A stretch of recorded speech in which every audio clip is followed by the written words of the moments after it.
Hi there, everybody. Welcome to Trans in the Am Friendly Fridays. This week I have with me Kathel. We're going to be talking about a lot of really awesome things. How you doing today, Kathel?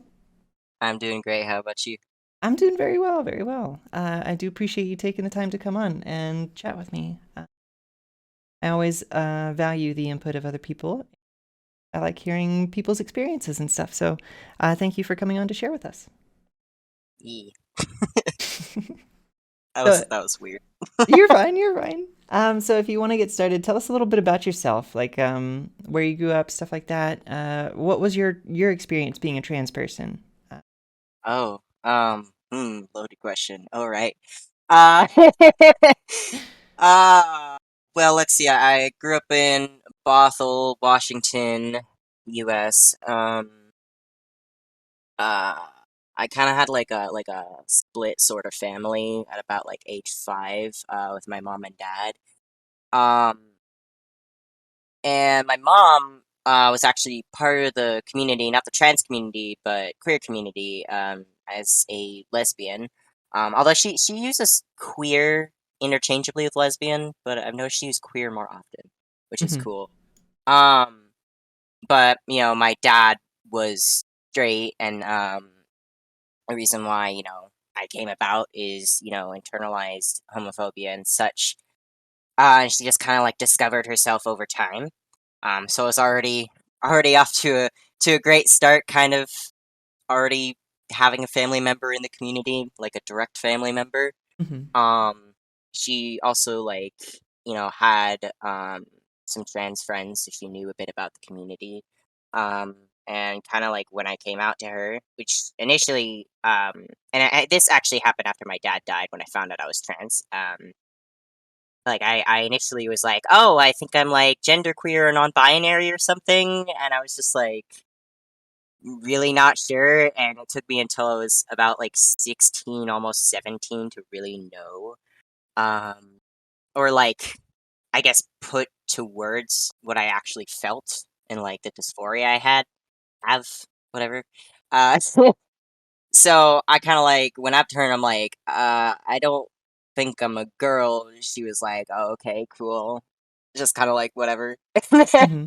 And then like through knowing other trans people, mostly trans mask, there really wasn't anyone trans femme at my school, weirdly enough, except like one person who really wasn't out.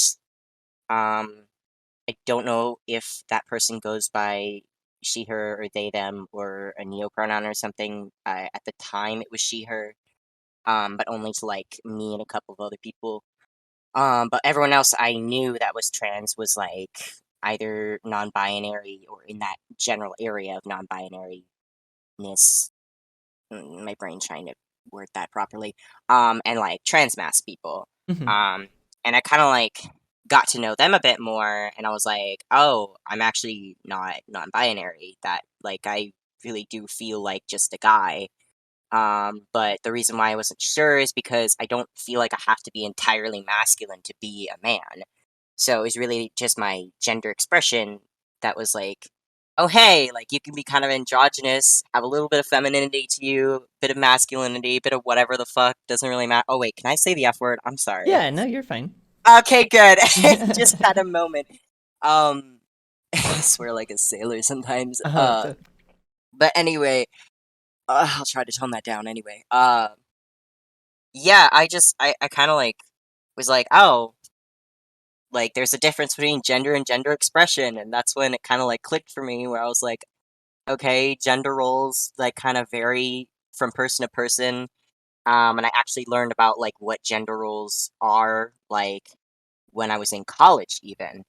Um, when my professor was kind of talking about the difference between like dominant hegemonic like roles and what people define for themselves as quote unquote gender roles, whether it's like based on their culture, or based on just kind of how they were raised or what makes sense to them, which is not always within dominant hegemonic culture.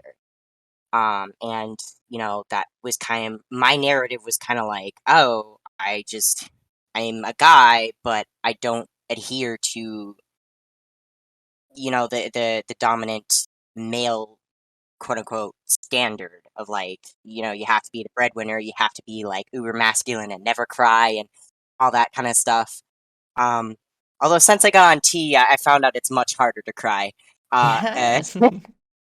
My reasoning behind that actually kind of has to do with like me being autistic, me also Mhm. being, well, my family was kind of abusive despite being open about queerness. It's kind of weird.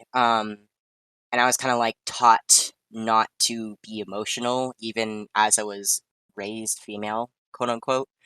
Um, which is very weird to do to an autistic person for one thing, or anyone really, but like especially weird because we're already like, oh, emotions are really like confusing. And now I'm being taught to not have them. All right, I'll just be an emotionless robot. Oh, this isn't working out for me. Wonder why. Right. Uh, so yeah, I found out that like, okay, crying is something that I think I should be able to do. Mhm. And I think it's, you know, the whole notion of guys not being able to cry is like really stupid. Everyone should be able to express their emotions. There's nothing inherently feminine, masculine, whatever about feelings. We just decided that as a standard. Um, so yeah, I just said like I I don't have to be traditionally masculine to be a guy, and that's why I initially thought I was non-binary. I guess I don't know if that made sense, but Right. No, it that's makes my sense. Yeah. it's my narrative, I guess. No, a lot of people tie gender expression to gender roles and stuff like that, and male Hmm. gender, and really, like, a lot of people want to simplify gender to like this very basic concept that they can wrap their heads around, so that they don't have to think about it anymore. And they want to put it in a box and not have to worry about it and stuff like Yeah. that. But really, there's so many different facets of gender that make up what gender is, and Hmm.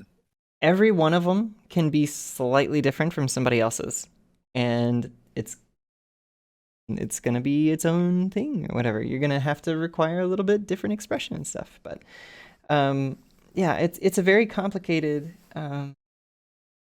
concept here. It's not easy Yeah, to reduce down to a very simple definition. it's I think it's complex because you have people like who come from different cultures, different backgrounds, different, you know, ways of being that kind of determine based on how they were raised, but also just how they feel, the things they learn over time. You know, it's kind of like you know how people say nurture versus nature? Yeah. Um, but the quote or not quote, where the phrase is actually nurture and nature, and it's used incorrectly a lot as nurture versus nature because you know, evolutionarily it's a mix between the two. You know, you in order to develop certain traits, you you need to have the environmental factors, not just biology. You know, Right. um, so uh, so yeah, I kind of think of it that way in terms of like socialization and how Hmm. that's part of what determines someone's narrative of like their own transness or their gender in general. Um, part of it is like outside factors, influences. You know, it could be oppression from dominant culture that makes someone want to stay in the closet, or not express gender in the way that they want to. And then they're like, oh, hey, like, I have this cultural background and I identify with that more, and I'd rather do this for my gender. Yeah. Or you'll have like um, these sets of events that happen in your life and you're like, well, this is actually what I am. And then there are some people who do adhere to dominant culture in regards to gender, which isn't wrong also. I think it can be toxic when it has to be hegemonic. I think can be toxic if you use it in a way that's like, you know, misogynistic, for example. When you're trying to use it in an oppressive manner. But when you're trying when you just you're like, "Oh, I'm a guy. I don't know, I like sports and I like guy things or whatever." It's like, "Okay, cool." Like Hmm. that's your thing. That's completely fine. Right. So as long as it doesn't breach that kind of toxicity barrier, like just do what you want, I guess is kind of what I'm saying. Yeah, Like I agree there's with that.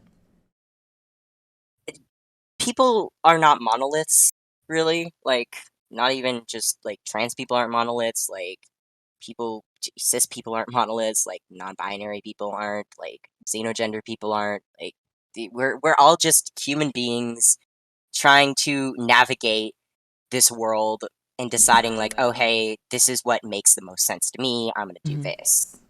Right. And I guess it's just always baffled me that people have, and I've even found myself doing this. I've just been like, oh, why are you doing it this way? And like everyone's kind of like, I think, prone to being a bit judgmental because that's just human nature. We have to unlearn that pretty much. And I found myself unlearning a lot that I was taught by my peers about being trans as well. I had a lot of internalized transphobia um, that I'm like still unlearning today.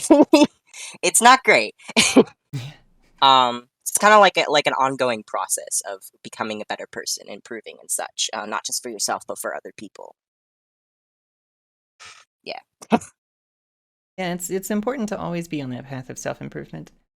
I Hmm. think always open to the idea that you can learn things from other people, and even people who might make you uncomfortable, or say things that make you uncomfortable, or do things that make you. You can still learn something from them, um, and their perspective of life is also valuable in its own way. Exactly. No, I definitely agree with that. Experience is experience, pretty much. Like even if you have a really crappy one, you're still gonna learn something from it. Hopefully it doesn't like, affect you all that negatively. Like that's a hope there. But Right.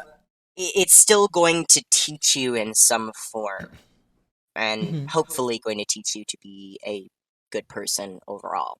Right. Um, which I mean in a sense morality is subjective somewhat. It that also kind of like depends on different societies, like what's morally right, what isn't morally right. Right. Um, but I guess subjectively making yourself a better person, the most objective in the subjective is just don't be an ass to people. Let people like live and just generally try to be kind.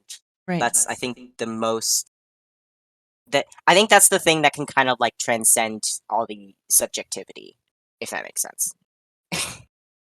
Yeah, if your objective is to be kind and to help others, you're gonna lead a happy life. I mean, it's gonna come back to you, right? You do enough Hmm. good for other people, that good will come back to you. Exactly. I don't know. It's pretty easy, in my opinion. But it, other people might have a different opinion, I guess. I think I don't know. I think the it's easy to be a good person, but it's also easy to not, if that makes sense. Like it's also easy to kind of fall into judgment of other people. I don't know how to explain that. I guess it really just varies from person to person. Um, hmm. I wonder Yeah, how I'm much not of sure that how to is like word a that. culture thing. How much of Yeah. that is like us trying to like step on others and like the competitive nature of the human spirit and stuff like that? How much of that is that? And how much of it is like, um, I don't know. Well, there is something called ethnocentrism, which is basically like you look at a society and you look at it through the lens of your own society in order to judge that other society. Right. Um, and I think in itself that like happens across every culture. Every person is capable of ethnocentrism. Um, so I think in a way, like the way that someone might be ethnocentric depends on how their own culture functions. Um, that's why you have like, a lot of people from the West judging other people as like, or other people from other cultures as quote unquote savages, for doing something that is normal for their culture. And it's like, well, that's blatant ethnocentrism. Why are you saying that? Why are you just assuming that the other culture isn't civilized? And it's like, well, a lot of the time it has to do with race, for one thing. Uh, um, God, I mean, uh, yeah, there's a lot I can say on that. I think I Hmm. would get into a very big discussion. I don't know. Should we get into that? If you Hmm. want to, I kind of want to. I mean, yeah, let's do it. Why not? yeah, yeah. So, you know, let's see. So, actually, here's a good discussion. Because I'm, an anthropology major. There's actually a lot that anthropology itself has to unlearn. Specifically, I'm in medical anthropology. The way that anthropology started out was with Europeans first. Hmm. And the whole point wasn't to understand another culture, it was to take items from another culture and kind of put it on display as something like, ooh, it's like ethnic and like different and like what weird society this is, and that's literally like the basis of where anthropology came from. It was never to really understand people, but as we started to include people from cultures that we were studying within our research from their perspective, we started to erase ethnocentrism. And we haven't done it completely, of course. There's still plenty of ethnocentrism, even within anthropology today. But we what people would do is, wait, where was I going with that? Sorry, I like low key dissociated. Okay. Shit, where was Um, I? Talking about how there's there's a lot of we started to eliminate ethnocentrism from anthropology in the later years. Right. Okay, there we go. So when we started including other people from the cultures that we were studying, either Hmm. as anthropologists themselves or like, you know, not just people to be studied, but people to be understood. Hmm. We would learn from them essentially. Like what is that term that a lot of especially cultural anthropologists use? It's what is it? Um Something observation. Participant observation. There we go. Ah. So when you go into a society, the idea of participant observation is basically you quite literally like participate in some of their activities if they allow you to kind of like get their general perspective of how their society functions in Hmm. under their terms. Um, and to remove yourself at the same time, your own idea of what's right and wrong within a society, your own societal standards based on where you came from, where your culture is, and it's to write an ethnography um, on them. As an anthropologist, you do not involve yourself unless it's like an autoethnography. Then it's like you're writing about your own culture or your own like group or something like that. Hmm. But for the most part, you aren't really supposed to involve yourself unless you want to talk maybe a little bit about, oh, like my perspective changed. Then, like, you can add that in too, but the basis of an ethnography is to understand another society, not, Hmm. what you thought of them. Right. Yeah, it's kind of like removing the self, essentially. Yeah. Um, and that's actually something very difficult for anthropologists, interestingly enough, because actually it's really difficult for everyone because we tend to think of ourselves as the main character a lot, to quote a meme. Uh but you can never fully be objective when observing a society. You're always going to have some uh bias, and there's always bias within science, and anthropology is not an exception and never has been, given its origins. Yeah, they actually would literally like, and we still do this, grave rob. There are people who actually take remains. Like, you'll have an archaeologist actually takes remains from a site, and they would actually withhold them. Um, and a culture would be like, hey, those are ours, those are sacred, you kind of can't do that. And it's like, well, it's our responsibility to understand your society. It's like, no, can you like not? Yeah. And I forget the term, but this especially happens within indigenous tribes and like trying to understand indigenous culture, but it turns into this like I don't know how to describe it. But no, there was this act that was passed. I cannot remember it.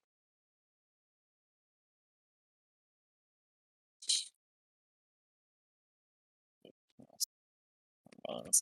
Let me just do a quick Yeah. research No here. worries. What is it? Repatriation? Was that the? Yes, there we go. Repatriation Act. Um, or Protection Act. It's also called that. Wait, Hmm. hang on. Native American Graves Protection and Repatriation Act. There we go. Yeah. So basically, the act was passed in order to ensure that Native Americans would have their items returned, have their people returned, especially because that was a Right. huge issue. It's like, oh, I have the right to your people's remains, and it's like you do realize that they have their own like method of burial, right? Like, there's a huge ethical issue with that. So yeah, there's a lot of issues actually within the field of anthropology that honestly I feel like we've only begun to unravel and to Hmm. fix, to put it lightly. Yeah. Um, I wish we were farther on that, but unfortunately, anthropology is very it's a very white field. I'm not gonna lie. Me saying this as a white person who's going into anthropology. But what I mean by that is that again, it originally came from Europeans who just wanted to put on a show because they're like, oh, this culture is so weird, and then just like Right. ethnocentrism everywhere, racism everywhere. Um, and European moment. yeah, exactly. And it's translated, obviously, it's translated into American society as well because, yeah. So what I really love is that this people are actually understanding now that like you can't just take something and decide what it means for another group of people. Like, that's incredibly unfair to, their historical context, the cultural context, them as people, as individuals, and as a group as well. Um, and you would just to think that people would do that is really disgusting. Um, but it makes me happy that we're actually involving people, the people we are studying within within our field to the point of actually saying like, hey, to better understand like indigenous cultures, how about we have indigenous anthropologists studying their culture because Right. they know their own background. Which I think that's freaking amazing that we have Yeah. gotten to this point. I just wish we had gotten to this way sooner. So while I'm very excited for the future of anthropology, I'm also very concerned that we haven't gotten as far as we should have. I don't know. It's kind of like mixed feelings about that. Yeah. So yeah. We've also like the military's done a lot as far as like claiming parts of culture um for those purposes. I know that we wasn't there a bunch in the Middle East, like a bunch of stuff that we took in the Middle East when we were doing a bunch of wars over there. Oh, that sounds familiar. I don't think I've really researched into that, but it does Yeah. sound like a familiar story. I remember hearing Uh, something about it, and then something recently about how a bunch of stuff got returned or something like that. But like, yeah, no, absolutely. Like the old human nature of like conquest and dominion and stuff like that is so hard to wear. I think we're starting to see it start to wear out of our society now. But I think it'll still take another like 100, 200 years for us to like yeah, get to a society where we're all like caring for each other as a unit and not based on these artificial boundaries that we put up between us. You know what I mean? Exactly. Yeah. Um, so I did find a few articles by punching in like some keywords. I'm not sure if this is correct because I've only read the headline. It said U.S. returns billionaires plundered artifacts in Jordan. Oh yeah, Yeah, that sounds. we're Yeah, not yeah, surprised there. I don't know if it had to do with the war directly. yeah, Uh, yeah, the Jor. How would I say that? Jordanian? There we go. The Jordanian Antiquities Ministry and the U.S. Embassy in Jordan held a ceremony in Jordan's capital, Amman? I don't know how to pronounce that. Um, on Tuesday, showcasing the objects that were illegally smuggled from Jordan and obtained by the antiquities collector in the United States, the embassy said in a statement. Familiar. Oh God. Yeah, the fact that we still carry this out today mm-hmm. is baffling. Yeah, Um, yeah, white rich people kind of have a tendency to collect artifacts and have it's just very rarely face repercussions. I mean, at least yeah, now they're facing repercussions, but right. well, somewhat. Well, it's like Uh, people seem to think that the whole world is theirs. Once you have enough money, you can do anything you want. Like the world is your exactly. oyster. Like there's nothing off limits. But that's not true.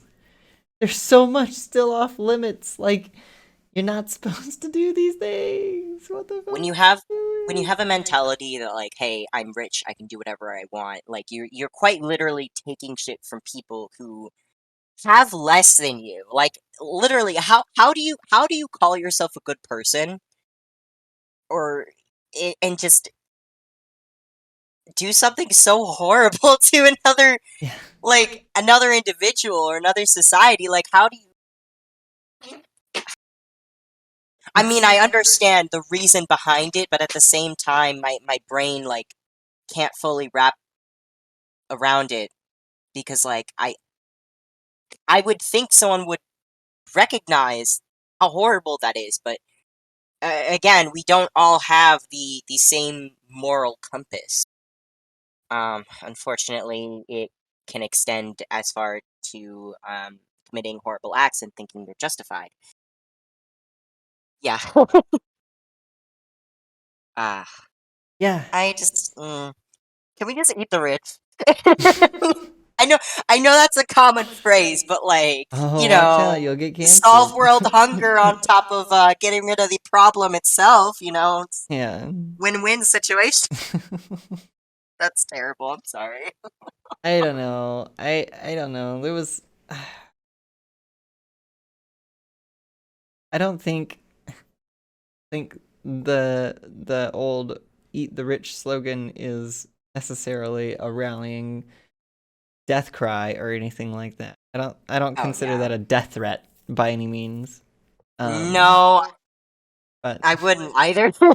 Some people get legitimately offended by that, and I'm just like, well, I'll why? tell you, some of Like, those people that get legitimately offended by it are those people who benefit from privilege. So, well, yeah, of course. So, like, how dare you think I'm a bad person because I'm literally stealing from other human beings that yeah. deserve to have this, like, Yeah. deserve to have a livelihood? You know? I Yeah, there mean, have been a few people that have very vocally criticized that phrase online, and they're ugh, sitting very comfortably where they are right now. Um, the audacity. so, yeah, it's kind of like a very much an obvious like sign that says, "Hey, please don't look at me when you're talking about eat the rich," you know. But Yeah, no, I it's honestly, hmm. So Seattle has a very big homelessness problem. I live in Seattle. mm, I quite literally, well, I don't live it in the sense that I'm, of course, homeless. I have enough to at least get the cheapest apartment here because we have very high rent rates that need to go down. But I just, if we just distributed money much more equally, we didn't attribute money to, like, we pretend that money goes towards like how much you work when that's really never been the truth. Yeah. People who have large amounts of money either have sat on their ass their whole lives, and it's because they've been like given generational wealth, or they've just committed so many atrocities against their own workers because they've gotten to a position of power, and it's like, oh yeah, I worked so hard for this position. I'm like, your workers worked hard for your position, actually. So then you have people who literally fall into negative debt. And guess what? Those people become homeless because they can't support themselves because they're under a system that literally just subjects them to, not being allowed to get the wealth that they work for. Yep. And you see that in Seattle, like, very much.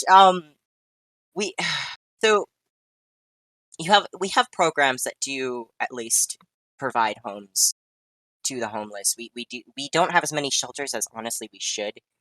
We do have these programs that are like, oh, tiny houses, and then it's also drug free, which can actually in itself be problematic because if you give a homeless person a home that is drug free and they're also an addict, but you don't put them into a program, what do you think is gonna happen?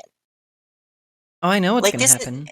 Oh yeah, exactly. So this is why we provide like clean needles, but we also are trying to provide programs, or we should be providing programs that allow people who are homeless and also have an addiction problem to better themselves and to work on their addiction because it's essentially an illness and people don't recognize it this way.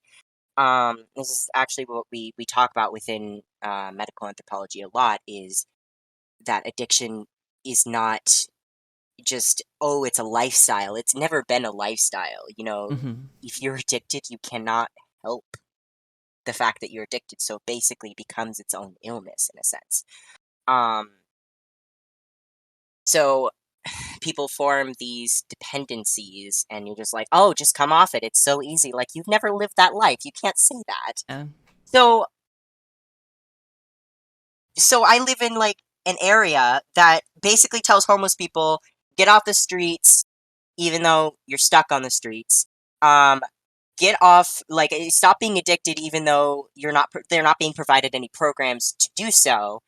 um they're not being given food, they're not being given jobs or anything, or even like we don't have enough shelters for them.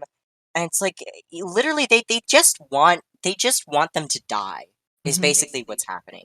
Not to mention the huge mental illness that also ends up as a comorbidity with homelessness. We also have a huge issue of that here because we don't have many mental health programs either. Seattle's a really fucked up place, I'm not gonna lie. Um, and like I see it at my store. Actually, I work at like a Safeway at like a University Village. Um, so it's like literally, of course, right next to my university. And I'll see people who come in who are homeless and or mentally ill. They clearly need help, and the best thing we can do is kick them out. And I'm like, we can't like do something for them. And then I mean, we have loss prevention, which I'm not gonna lie, I have mixed feelings on because I honestly don't see a huge problem with petty theft when it's someone who is literally just trying to get food. I honestly think that we should just kind of leave them alone. Like, yes, it's taking from a store, but it's taking from a store. You do realize that, right? Like, a place that has a shit ton of money that can run its goddamn self, but you're mad at some person who's coming by and just trying to feed their family or feed themselves.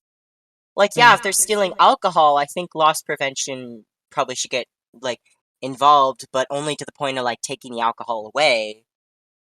Um, and I think in that situation, that person needs to be put in a program. But then we come back to we don't have very many programs in the Yeah, I first damn think place. really It's a very vicious cycle. the big solution to a lot of these problems is to just make sure that we provide for those in need. I think Mm-hmm. a lot of crime is committed out of desperation. Well, Um, it is, yeah. But and if we like just people, provide for those people, you'll see crime disappear. but But the ones with who can provide it don't do it. That's the problem. They don't want to because they're sitting on their fucking thrones because they're like, oh, like, but my money, like, why should my money go to these quote unquote low lives or whatever? It's like, you do realize that's going to reduce crime, right? That will actually ultimately benefit you, even, but you don't want to help them because you'd rather them just die. Like, that's literally it. Like, hello, yeah, eugenics? I think it's even maybe a little bit deeper than that. I think it goes into our society. I think even like if all the rich people decided that they wanted to give up a whole bunch of wealth one day and like provide for everybody that was needy, I think we would still see problems because the way that our society is structured, like the things that we value as a society here in the states, if we go back a little bit to what we were talking about earlier, that competitive nature, that wanting to be on top and wanting to be better than, with that as our driving motivator here as our society, we need a class of people to constantly feel better than. Oh, And exactly. for people who are on the lowest rung of our society, which is most of our people, it's the homeless that they feel better than. It's the people who are constantly in and out of prison that they feel better than and Yeah. looked down upon. And sadly, that's the largest percentage of our population is either homeless or the one tier above that look down on them. And that's where a majority of it comes from. We have we have institutions that are ingrained in our society, like the attitude that we have about police in general is Mm. relatively negative overall, I think. We could have a much better attitude about police. I mean, you see what's going on in what is it? It's Denver that's doing this program where they send a whole bunch of social workers instead of police officers to certain types of calls, and it's been so Oh, I vaguely remember successful that. that they're funding the program 5 times. They're about to increase the program fivefold and expand to the entire city of Denver, the entire metro area, Hmm. which is huge. That's amazing. I love to see that. I want to see programs like that adopted across the board. Maybe then we'll Yeah. start to see a shift in our society of wanting to have these people in prison for being bad people or being unsuccessful in our society, and therefore we should kick them out or ostracize them or whatever. And maybe Hmm. we'll see a little bit of healing come about and see people turn around and want to provide for those in need rather than step on them and want to feel better than. Yeah. No, no, I think you're completely right. Honestly, I the way that police, conduct their jobs, it's very much authoritarian, honestly. I mean, of course it is. Um, if I remember correctly, historically, police have always been used to keep people in line, people that are usually, not just usually, almost always minority groups or marginalized groups. And because of that mentality, because of the origin, which originally started, you know, with POCs, especially Black people, and that's why we see much police brutality, especially geared towards people of color, and again, especially Black people. Um, it's been continued into our society. We put so much stock into violence, like the entire um, it's authority and violence. That's the entire meaning behind being a cop, essentially. And the culture is basically like don't really have, well, individuals. I think individual cops can have compassion. the ones that do also tend to leave the force. I've noticed. Um, but I'm trying to word this properly because I know this is a very touchy topic. It's okay. You're fine. Um, no, I think what well, of course, we need reform. Mm. I think we need to transfer funds from, you know, adding more people onto the force as well as, getting more guns and getting more like equipment and such. We should, instead of focusing the funds on that, focus on programs that actually change the culture. Like, for example, like sensitivity programs or that actually like teach you about like, how people literally work. um, and like programs that, well, honestly, I think therapy is another thing that's very much needed. It's also very much frowned upon within the force. I've come to know. I have a friend um who definitely has different views from me in regards to the police, but he does also recognize that there is an issue. And him and I were talking about this, and he was like, "Well, there really is no ability to get mental health because of how frowned upon it is, because you're much more likely to get kicked out if you have like a mental health issue." It's like, well, if we got rid of that mentality and we actually had everyone in the program go seek therapy, maybe we wouldn't have so many aggressive cops. Like, and this also, I kind of wanted to make like a circle here, back Hmm. to homelessness. The amount of cops that we see antagonizing the homeless, literally removing homeless people from their own, like, you have like literal communities of homeless people that they just start tearing down like their tents and crap. And they want to like remove them from more sheltered areas. We'll have literal like I think the term is violent architecture even. Hmm. So that's another Yeah. institutional issue that like prevents homeless people from existing. Like they'll literally have they'll have these like benches. I remember seeing this image of like a bench Hmm. um that had like bars in between it so nobody could lay down on it. And there's another image of like this kind of like roof sheltered structure that had spikes underneath it. And it's like, are you freaking serious? Like someone literally could like shack up right there and exist. Hmm. But you are so violently opposed to the idea of a homeless person existing that you will remove their ability to do so. So, like, there are multiple forces being used against them, which includes police and includes violent architecture and shit like that. Not to mention policies and shit that also prevents homeless people from being able to occupy certain premises.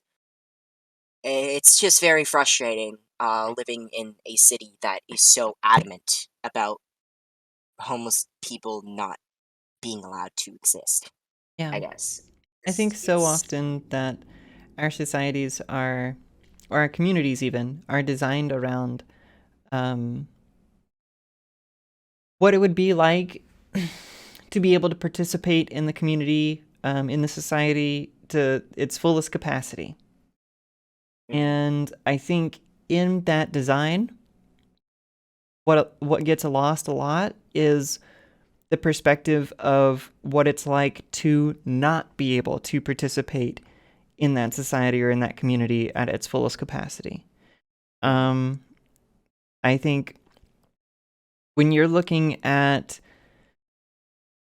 let's go with a pretty decent example. Let's say like a modern type city in like a very wealthy area in like Southern California or something like that, for example, right? You'll have like a Whole Foods.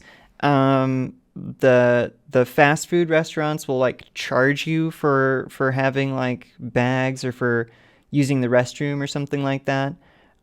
mhm, There's gonna be that violent architecture everywhere where you are meant to like use a bench to sit. If you can't, there's like a pole in the middle and you can't lay down, yeah, um, or something like that. There's going to be the modes of transportation. You're either going to have a car, or you're going to use one of those pay scooters that you need a smartphone for. There's going to be places that don't take any cash. There's going to be places that just do the Apple Pay or the Google Pay or take credit cards.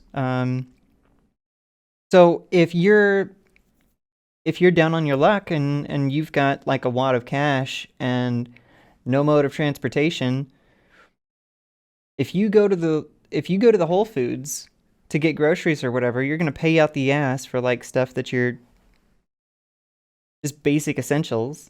They're gonna charge you for every single plastic bag that you take, so that's gonna be more money out of your pocket.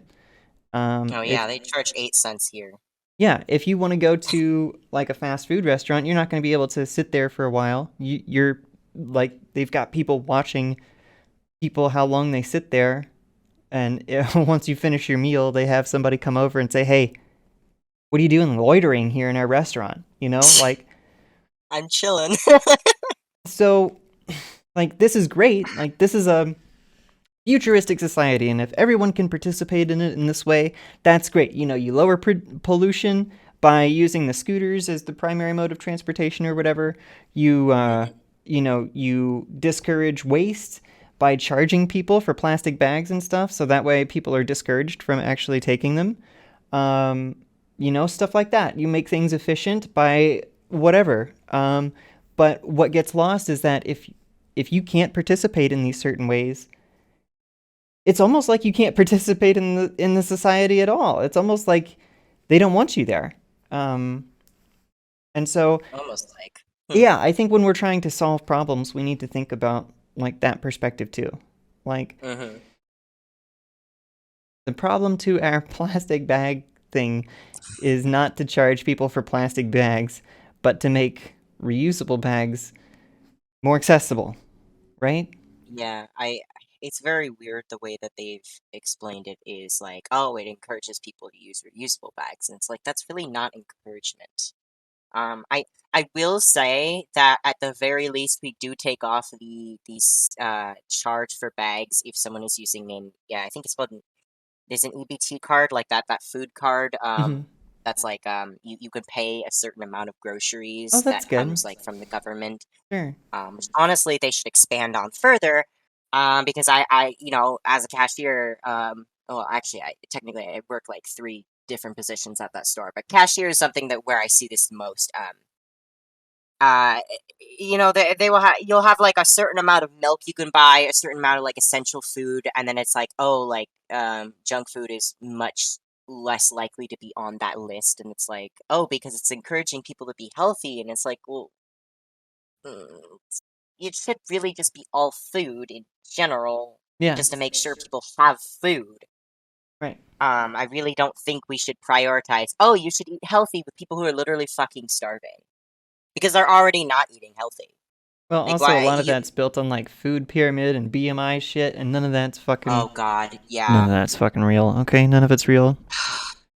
You're speaking to the choir here. I'm literally fat, so I think I'm considered overweight at this point. Mm-hmm.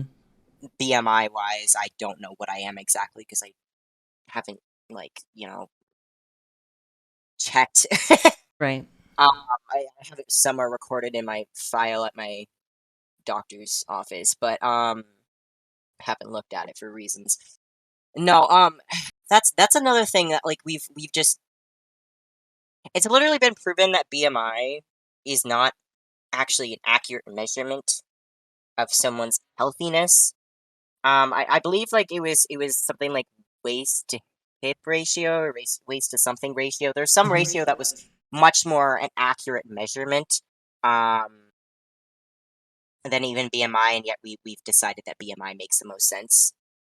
Um, and we also have this huge issue. Again, something we talk about a lot within my degree or my academic, whatever. I don't know how to explain that. Um, so when a fat person goes in and they're like, "Hey, I have this issue," and they just attribute it to, "Oh, you're fat, just eat healthier," just like you'll have a lot of clinics that will reject fat people actual care because they're like, "Oh, it's because of this reason," and that's where fatness actually crosses over to, and this is something I'm going much more into. I actually want to minor in disability when I get to my graduate. But yeah, fatness actually does end up crossing over into disability in the sense that basically disability is the way that a society looks at a person, sees some sort of difference, and just assumes, oh, you're not as capable, you're not able-bodied, you're not, etc. You can't work.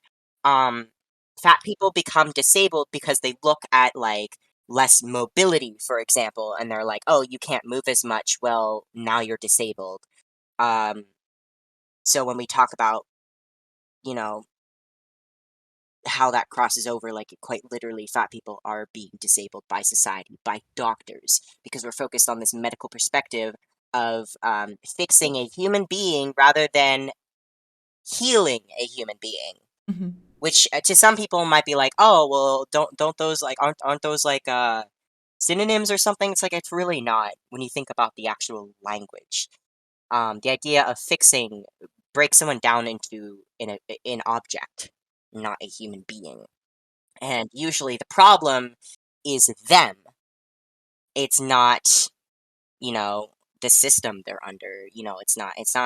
It's totally not the fact that disabled people are a marginalized group, right? Right. um, so literally using this medical perspective, thinking that you have to fix another person, they're going to look at a fat person and much more likely assume that what they're trying to describe to the doctor Hmm. is just because they're fat or some symptom of them being fat, and then they get dismissed or they end up like um trying to cure that person in a manner that doesn't actually heal them, and then they're still left with the same goddamn problem they had in the first place. um and like we have a we have a we have a huge issue with that. um my personal opinion about how we can fix it, or at least one aspect, is when we start actually listening to the patients by using this thing called the social model as opposed to the medical model. And we don't even have to entirely get rid of the medical model if we integrate the social model into it. Instead of fixing a person, we can use medicine to help a person, to aid a person, like it's not to cure something that they might not have. We can't just make assumptions about what someone has. A doctor needs to use their skill set while talking to the patient to come to a conclusion about what the diagnosis is. When you just diagnose someone, there's a much higher risk of misdiagnosis. I've been misdiagnosed actually by what was it? What were they? They were not a psychologist, psychiatrist. There we go. I was diagnosed with ADHD, not autism, when I was very young, and it was because my mom was listening to two teachers who decided I was ADHD. The first one, very much hated me, very much was ableist, despite saying she wasn't, and decided I was very loud and disruptive and disobedient and all of that, and that has to be ADHD because that's what we assume ADHD is, which is complete bullshit, by the way, and very shitty to say to like to talk about ADHD people like that. That's pretty shitty. So then I was suddenly shoved in that category because they didn't recognize I had an issue with socialization, understanding what people mean when they say things, because my brain translates it into something that like it's gonna come off very different than what someone means because I can't read tone very well. I've gotten better, of course. Um, Not to say that autistic people can improve, but this is something that we tend to have an issue with because our brains just work differently. Um, so we'll have an issue with uh almost like mistranslating what someone says and do something completely different. And I was decidedly disobedient because of that. My second teacher had a little bit more.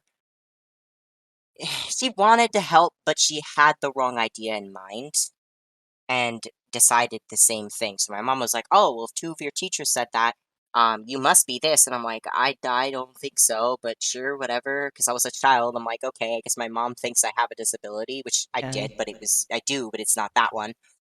So I was diagnosed by my psychotherapist. psychiatrist, totally different field. And he said, okay, you're ADHD, we're going to put you on these meds. Oh, these meds don't work, let's increase the dosage. Oh, that doesn't work, let's cut cold turkey and switch again to another one. Oh, let's increase the dosage again. To the point where I started to dissociate, because that is also something that a lot of autistic people, to my knowledge, and I have this personally, is we dissociate a bit, kind of like a depersonalization, like we kind of feel like an outsider a lot. But and I think that my dissociation relates to my autism and also like CPTSD. So with that comorbidity, it kind of causes that symptom. That symptom was increased when I went on all of those medications to the point where I would actually hallucinate. It was really dangerous one time. I thought I'd fallen asleep. I hadn't. I was sitting in the car. I swear to God, I saw a white truck and we were about to hit it. And I screamed at my dad, who was driving the car, that there was a truck in front of us. And I'm really glad he wasn't paying attention to me because that could have been very, very screwy. We could have gotten into a crash if he'd have swerved Right. out of reaction. Um, that's probably the worst of what I'd gotten. I've also had moments where I wasn't sure if I was like asleep or not, but I had this. I randomly imagined this toy in my room, and it had asked me what my favorite flower was, and I didn't know, and then suddenly it disappeared, and I'm like, what is going on? So I had like silly moments like that, and then it would get bad where I'd have like actual kind of creepy hallucinations, which is not great for a child. And then there was a really dangerous one with the truck. Um, so the thing is that I was basically put on medication that was supposed to help me, wasn't helping me, and actually made it so my quality of life was worse. And that's a huge issue we have within just the medical field in general. And that's actually part of why I decided to go into medical anthropology, is because I recognize, from my own perspective as a disabled person, how this screws with people, like Mhm. how not listening to your patient about the symptoms that they believe they might have, and then a doctor just decides they have completely different symptoms and turns out, oh, the doctor was wrong all along. um Wonder why. uh I I think that I recognize how the medical model is really dangerous to patients, to people in general, and I especially within disability, because disability is very much not understood. And within the medical field, I'm not gonna lie, it's very ableist, among other biases and bigotry towards other marginalized group, racism, transphobia, etc. um, I recognize I'm laughing while feeling terrible about this. That's great. Coping mechanisms. We love it. Um, but I wanted to get into this because I want to, for one thing, I want to add to the understanding of disabled people. Not just from my own perspective as a disabled person, but also write ethnography, for other disabled people, about them, about their perspectives. Which is why I want to be a professor. I want to write papers. I want to teach other people, to encourage them to not utterly reject the medical model, but to include the social model, to actually care for people, especially people who are going into the medical profession. And that's what I want to do. But I also want to work for a nonprofit, which is what I'm planning on doing next year. And I'm going to wait a year to go to my graduate, and just kind of dip my toes in, kind of do some low key field work and like work with other disabled people. Exciting. And if I'm able to, while pursuing my graduate degree, I'm going to continue to do it. Good. We'll see how that works with my stress level. Yeah. But, Well, don't think on too yeah. much now. Don't overwhelm yourself. Oh, of course not. Yeah, I just, there's so much I want to do. I'm not going to lie. Well, I think everyone feels that way, though. uh, Like, I think so. we, I think we tend to. we all tend to have like goals that we want to achieve before we pass on to the next life, right? So, right? And then we suffer burnout, and we're like, oh, maybe we should just sleep for a while. It's fine. right.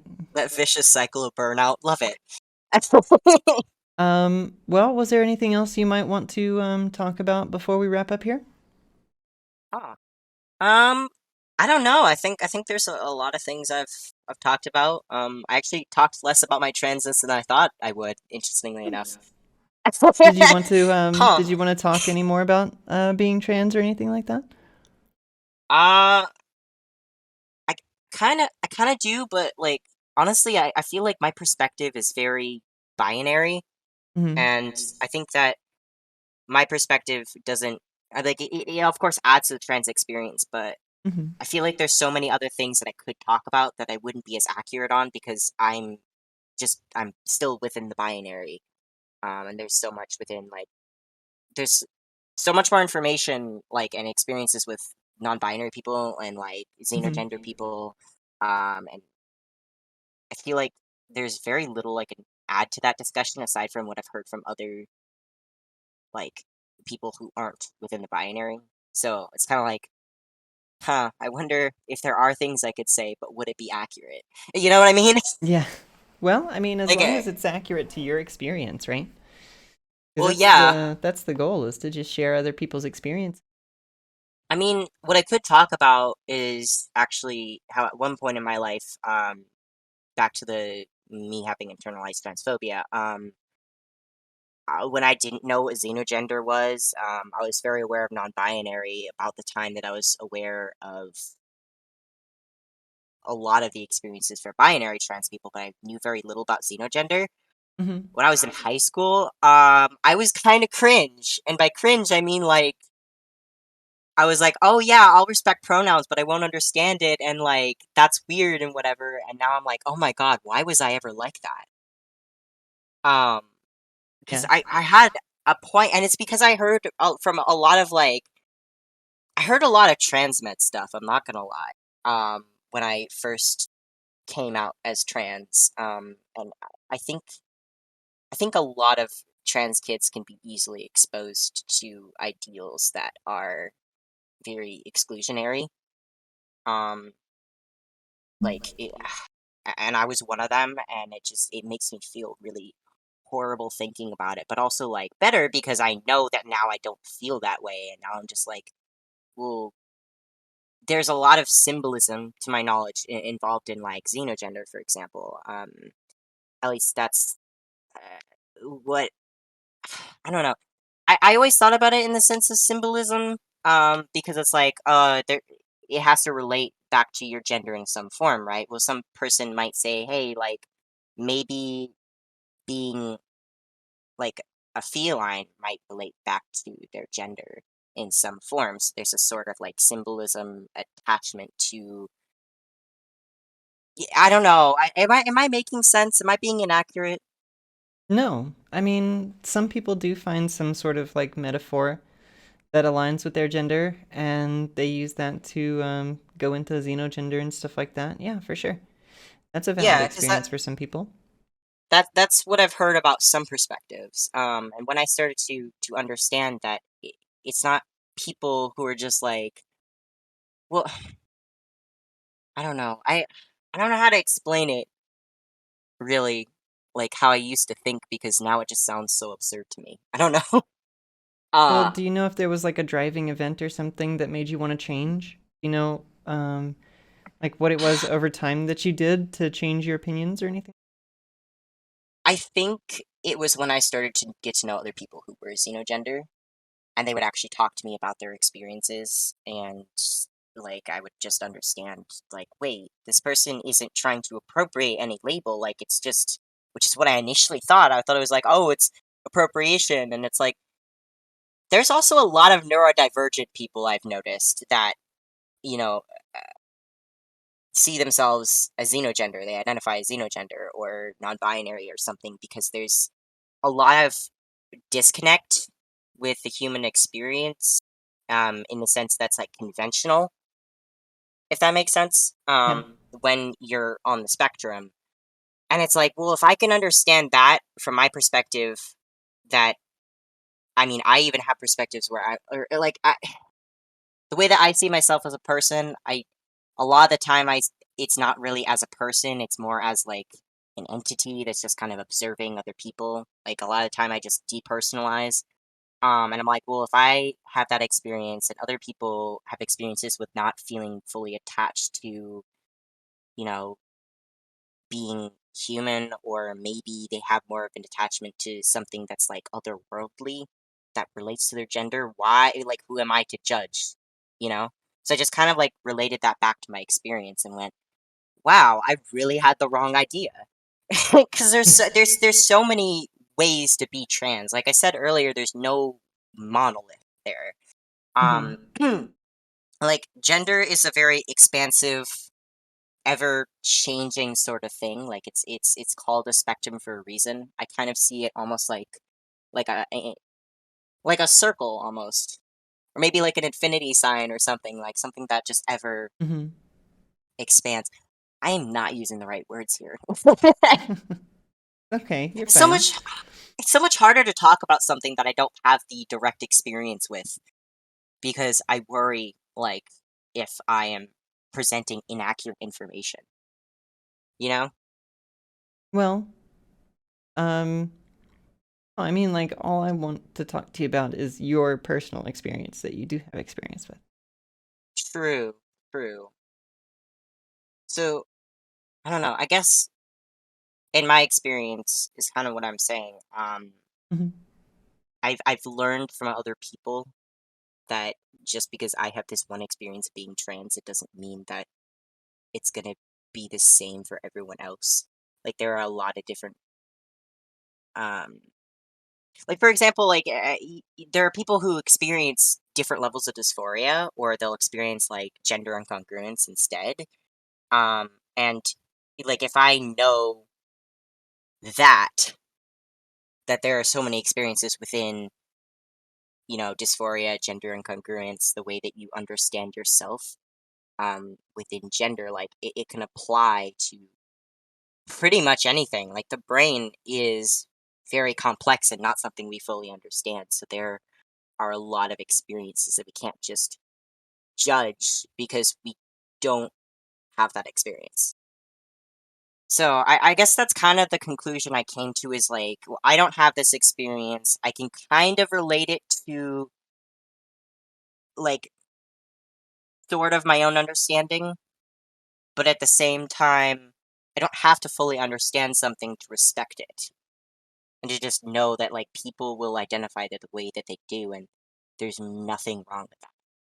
I don't know. I guess that's my conclusion. It's like Sure. people do what you want, everyone deserves respect, and you can't just judge based on your own experiences. Yeah, I agree You're not gonna have the same as wholeheartedly. everyone else. Yeah, Yeah. I mean, it takes Okay. no effort to just respect people. So, Oh yeah. No, I know. Probably why I need to stay offline a lot, because I see a lot of that, especially on Twitter. I'm not gonna yeah. lie. There's so much discourse right now, um, about literally just there's discourse about everything. I'm not gonna lie. I was gonna like go down to specifically trans issues, but honestly, there's discourse about everything on that site. Um, so much so that I've had to actually reduce my exposure. I've actually deleted the app off my phone. The only Oh, time I good. go onto it is if I'm on my computer, or if I do it like through Discord. I have a server that's like from people I know from Twitter, so I'll click a link and then that's how I navigate, or I just like look up twitter.com or whatever. But I wouldn't have an app glaring at me telling me, "Oh, go feed your habit of like pissing yourself off with how rude and inconsiderate and stupid people are," or maybe more so ignorant. Some people are ignorant and rude, but some people are actually stupid and rude. I kind of separate ignorance from stupidity in the sense that like if you don't know something, you're ignorant, but you're only stupid if you choose not to know something, Yeah. if that Sure. makes sense. Yeah. Well, I think it's about time we can go ahead and wrap up. Was there anything you wanted to shout out here before I let you go? Shout out. Oh, I don't People know. to follow you on Twitter or Oh, anything like that? yeah, okay, I guess I'll do that. Yeah, follow me on Twitter, I guess, at Zencat11, so that's ZENKAT11. Um, I have other accounts, but most of those are roleplay accounts, so you don't need to follow those. I have an art account I don't use, so you don't need to follow that either. Okay. Um, yeah, okay. Very good. I think that's it. Well, yeah. Let me pull up my list because I have a list I have to do that I've forgotten about. Oh, valid. Sorry about that. No, it's okay. This is new to me, so I'm just trying to make sure I do it right, you know? Yeah. All right, let's see. Thank you all so much for coming out to Friendly Friday. If you would, go ahead and hit that subscribe button, hit the like button, and all that good stuff. Leave a comment if you like. All that does help support the channel. Down in the description, we have a link to the Patreon. Our patrons so far are David Tramer, Phoebe Spence, and Torrential-Rage as Greenleaf patrons. We have Olivia Brown as our Silverleaf patron, Dan Hunsaker as our Goldleaf patron, and Dahlia Doom still as our Transleaf patron. I do thank you all so much. Every little bit goes back into the show to help support it and to get more people on. Do thank you all for coming out, and of course, take care and stay unique. Have a great weekend. Bye bye.